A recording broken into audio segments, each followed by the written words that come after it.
আজি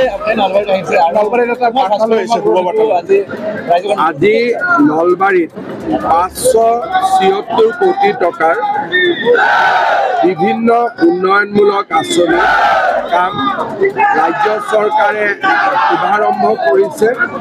ইয়াৰ লগে লগে নলবাৰীৰ নিৰ্মীয়মান কুমাৰ ভাস্কৰ বৰ্মা উৰণীয়া সেতু উদ্বোধন হৈছে।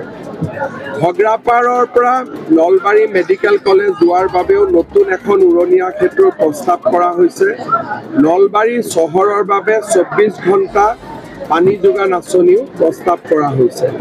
গৰ্ডন স্কুলৰ খেলপথাৰ, নলবাৰীত নতুন চাৰ্কিট হাউচ, নতুন কনভেনশ্যন চেণ্টাৰ আৰু আটকধুনীয়া স্মাৰ্ট ষ্ট্ৰীট লাইট।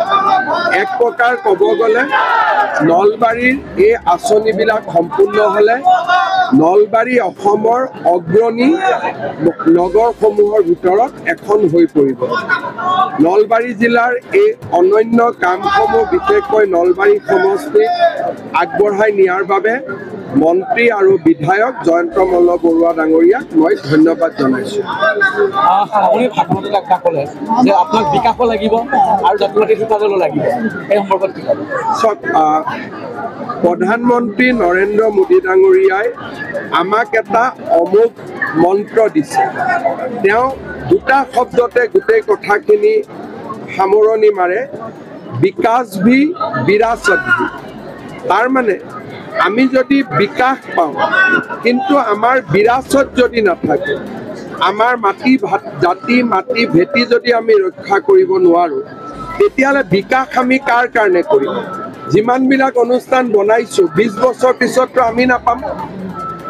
আজি এফালৰ পৰা আমি কাম কৰি গৈছোঁ, কিন্তু এই কামবিলাক আমি কাৰ কাৰণে কৰিছোঁ? যদি অসমীয়া মানুহে থাকিব নোৱাৰে, সেইকাৰণে আমাক বিকাশো লাগিব আৰু জাতি মাটি ভেটি আমি খামুচিও ধৰি ৰাখিব লাগিব। আমি সেই দুইটা দৃষ্টিভংগী লৈ ৰাজ্যত উন্নয়নৰ কামসমূহ আগুৱাই লৈ গৈ তাৰ মাজতে একো একোগৰাকী প্ৰব্ৰজিত লোকে 300 বিঘা 400 বিঘা মাটি দখল কৰি লৈছে। তেওঁলোকৰ বিৰুদ্ধে আইনগত ব্যৱস্থা হ'ব। আইনগত ব্যৱস্থাও হৈ আছে আৰু যিমান ব্যৱস্থা হৈছে আইনৰ ভিতৰতে হৈছে। কেইদিনমান আগতে আপোনালোকে উৰিয়াম ঘাটত এভিকশ্যন দেখিলে। অহা 17 তাৰিখে বিশ্বনাথত এভিকশ্যন হ'ব। আৰু এই ধৰণে আমি যিসকলে 100 বিঘা 200 বিঘা 50 বিঘা মাটি দখল কৰি ভূমিহীনৰ নামত নাটক কৰি আছে, এই নাটকখন আমি বন্ধ কৰি দিম। টাৰ্গেট বহুত ডাঙৰ, কিন্তু এটা 5 বছৰতে ইমান কৰিব নোৱাৰি। কিন্তু আমি যিমান পাৰোঁ আমি কাম কৰি গৈ থাকিম যাতে আমাৰ জাতি মাটি ভেটি সুৰক্ষিত হয়। এটা ডাঙৰ প্ৰশ্ন হৈ আছে, কেঞ্চাৰ বেমাৰৰ যিটো মাচুল বৃদ্ধি, সেইটোৰ ওপৰত সাধাৰণ বেমাৰৰ তেনেকৈ হেৰি হ'ব নেকি? সেইটো মাচুল বৃদ্ধিটো বাতৰি কাকতত ভুল কৰি প্ৰকাশ হৈছে। গুৱাহাটীত আজি মই স্পষ্টীকৰণ দি আহিছোঁ। মাচুল বৃদ্ধি হৈছে যাৰ কাৰ্ড আছে, আয়ুষ্মান কাৰ্ড বা ইঞ্চুৰেঞ্চৰ কাৰ্ড, ONGC অইল ইণ্ডিয়াৰ কাৰ্ড। এই কাৰ্ডত যদি মাচুল বৃদ্ধি হয়, কাৰ্ডৰ মানুহেতো দিব নালাগে, চৰকাৰেহে দিব। যিসকলৰ কাৰ্ড নাই তেওঁলোকৰ কাৰণে কোনো মাচুল বৃদ্ধি হোৱা নাই। মিডিয়াই গোটেই বিষয়টো ভিতৰলৈকে নগৈ পেলাই তেওঁলোকে বাতৰিটো পৰিৱেশন কৰিছে। অসম চুক্তি 40 বছৰ হ'ল। 40 বছৰ হ'ল। আজি লুৰিণজ্যোতি গগৈৰ সৈতে এজেপিয়ে সংবাদমেল সম্বোধন কৰিছে আৰু আপোনাৰ লগতে বিজেপি চৰকাৰক সমালোচনা কৰিছে। 11 বছৰীয়া শাসনকালত বিজেপিয়ে প্ৰতাৰণা কৰা। লুৰিণজ্যোতি গগৈয়ে যোৱাকালি ৰাহুল গান্ধীৰ ভৰিত ধৰি আহিছে নে নাই? অসম চুক্তি অসম আন্দোলনৰ ফলশ্ৰুতি 855 জন শ্বহীদক কোনে গুলীয়াই হত্যা কৰিছে? ৰাহুল গান্ধীৰ দেউতাকে, ৰাহুল গান্ধীৰ আইতাকে, ইন্দিৰা গান্ধী আৰু ৰাজীৱ গান্ধীয়ে। গতিকে যিজন মানুহে যোৱাকালি ৰাহুল গান্ধীৰ ভৰিত ধৰি আহিছে তেওঁক মই উত্তৰ দিব নালাগে। মই ৰাহুল গান্ধীক বুঢ়া আঙুলি দেখুৱাই আহিছোঁ। এইটোৱে পাৰ্থক্য। অসমীয়াৰ পাৰ্থক্য এইটোৱে। মই ৰাহুল গান্ধীক বুঢ়া আঙুলি দেখুৱাইছিলোঁ, লুৰিণজ্যোতি গগৈ ভৰিত ধৰি আহিছে।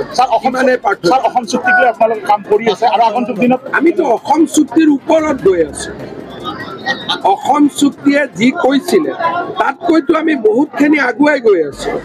আজি যদি আমি এনেকে নাথাকিলোহেঁতেন, আজি আমাৰ জাতিটোৰ কি অৱস্থা হ'ল চাকৰি বাকৰি পুলিচ চবটো লৈ লৈছিলে গোটেই ঘূৰাই কোনে আনিলে আজি গোটেই যিসকলে নাটক কৰিলে তেওঁলোকেতো একো কৰি দিব নোৱাৰিলে কিন্তু আজি অসমীয়াৰ স্বাভিমান অসমত ঘূৰাই কোনে আনিলে ইমান দিনে অসমীয়াক তেওঁলোকে দৌৰাই আছিলে এই জায়গাৰ পৰা সেই জায়গাত সেই জায়গাৰ পৰা সেই জায়গাত ধুবুৰীৰ পৰা মানকাছাৰৰ পৰা গৌৰীপুৰৰ পৰা বৰপেটা এতিয়া মই ওলোটাই আৰম্ভ কৰি দিছো না গতিকে কোনে কৰি আছে অসম চুক্তিটো মাইল দূৰত আমি গৈছো আপুনি কৈছে যে ৰাহুল গান্ধীৰ ভৰিত ধৰি আহিছে কংগ্ৰেছ হত্যাকাৰী দল কিন্তু দেৱব্ৰত শইকীয়াই এটা কথা কৈছে যে আপোনাৰো হেনো ৰাজনৈতিক জীৱন টাৰ্ণিং পইণ্ট হৈছে কংগ্ৰেছ এই হত্যাকাৰী দলত আপুনি কিয় আছে মইতো কংগ্ৰেছত নাই থকা বুলি কোনে কৈছে